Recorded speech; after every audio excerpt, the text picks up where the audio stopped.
أعوذ بالله من الشيطان الرجيم.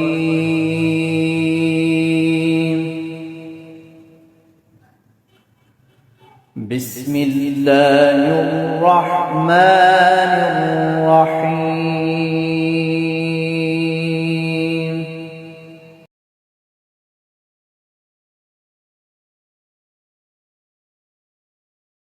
ونصلي على رسوله الكريم اما بعد فاعوذ باللہ من الشیطان الرجیم بسم اللہ الرحمن الرحیم. اللہ نزل احسن الحدیث، اللہ نے نازل کی بہترین بات، کتابا متشابہا یعنی کتاب باہم ملتی جلتی، مثانی بار بار دہرائی ہوئی. اللہ رب العالمین اس سے پیچھے آیا مبارکہ میں ان لوگوں کے بارے میں بتلا رہے ہیں کہ جن کو اللہ تعالیٰ نے اسلام کے لیے روشنائی عطا فرمائی، جن کے دلوں میں اللہ تعالیٰ نے ایمان اور اللہ کی عبادت کا شوق پیدا فرمایا، وہ ان لوگوں کی بنسبت بہت عزت والے، ان دو لوگوں سے ان کی ذرا برابر بھی برابری نہیں ہو سکتی کہ جو لوگ دین سے دور ہیں، جن کو اللہ تعالیٰ نے ہدایت سے دور رکھا ہے. فرمایا پھر وہ جو جس بات کو مانتے ہیں وہ اللہ نزل احسن الحدیث، اللہ ہی نے نازل کی ہے سب سے اچھی بات. مراد اس سے قرآن پاک ہے، اللہ تعالیٰ کی کلام ہے اور اللہ تعالیٰ کے احکامات ہیں. فرمایا وہ ایسی کتاب ہے ملتے جلتے ہیں اس کے الفاظ، جیسے قرآن پاک کی آیات مبارکہ کو پڑھے تو ملتے جلتے ہیں. القاریۃ ما القاریہ، الحاقۃ ما الحاقہ، یعنی ملتے جلتے ان کے الفاظ ہیں.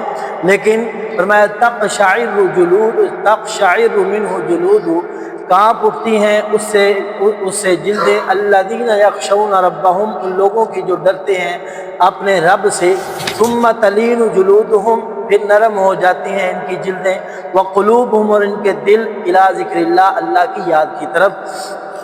اس قرآن پاک کی پاور طاقت یہ ہے کہ جب مومن بندہ اس قرآن پاک کی تلاوت کرتا ہے وہ اس پر اعتراض نہیں کرتا کہ یہ قرآن پاک کے شاید کہ نازل ہوا کہ نہیں ہوا، یہ فلاں نے لکھ لیا یا فلاں نے لکھ لیا، یا یہ کیوں نازل ہوا، اس میں یہ حکم کیوں آیا. بلکہ قرآن کو پڑھتے ہی آمنا و صدقنا، ایمان بھی لے آتے ہیں، تصدیق بھی کرتے ہیں. اور فرمایا تقشعر منہ جلود الذین یخشون ربہم، کہ جو اللہ سے ڈرتے ہیں فوراً ان کے دل کانپ اٹھتے ہیں. قیامت کا تذکرہ سنا دل کانپ اٹھا، حشر اور میدان محشر کا تذکرہ سنا تو دل کانپ اٹھا، اللہ رب العالمین کی طاقت کے بارے میں سنا تو دل کانپ اٹھا. اور جب اللہ کی رحمت کے بارے میں سنا تو اپنے دلوں کو نرم کر دیا، اپنے آپ کو مسلمانوں کے لیے نرم کر دیا، اپنے دل میں اللہ کے ذکر کو آباد کر لیا. یہ مومن کی حالت ہے کہ جب اس کو کوئی بات بتلائی جائے، قرآن سنایا جائے، تلاوت سنائی جائے تو اس پر وہ اکڑتا نہیں ہے. وہ یہ نہیں کہتا کہ یہ کیوں مسئلہ آیا، بلکہ وہ اس کو آمنا و صدقنا، ایمان بھی لاتا ہے، تصدیق بھی کرتا ہے اور اپنے دل کو بھی جھکا لیتا ہے، اپنی آنکھوں کو بھی نم کر لیتا ہے. فرمایا ذالک ھدی اللہ، یہی اللہ کی طرف سے ہدایت. یہدی بہ من یشاء، وہ ہدایت دیتا ہے اس کے ذریعے جسے وہ چاہتا ہے، یعنی اس ہدایت کے ذریعے وہ جس کو چاہتا ہے ہدایت عطا فرماتا ہے. یہ ہے اصل ہدایت کہ اگر آپ کو ہدایت کی بات سن کر آپ کا دل نرم ہو جائے، آنکھیں نم ہو جائے، سمجھ لو اللہ تعالیٰ نے آپ کو ہدایت کی راہ پر چلا دیا ہے.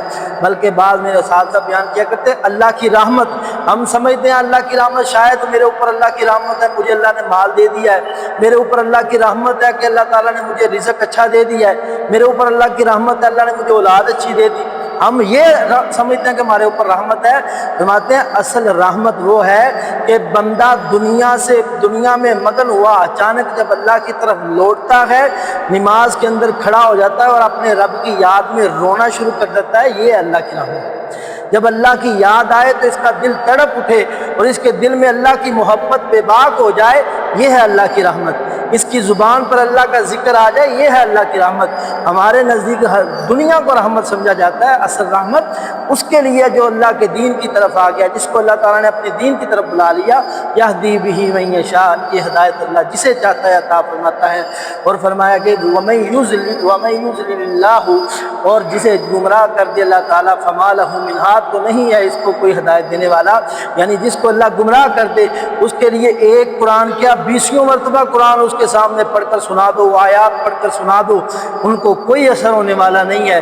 یہ اللہ کی طرف بندے کو جھکے رہنا چاہیے۔ اللہ اگر تو نے مجھے سمجھ دیا یہ تیرا فضل ہے، اگر میں تیرے گھر میں آ گیا ہوں تیرا فضل ہے، اگر میں دین کو مانتا ہوں تیرا احسان ہے میرے اوپر، اگر میرے بھی دل کو تو اگر سخت کر دے تو کوئی دنیا کی طاقت اس کو تیرے دین کی طرف بلا نہیں سکتی۔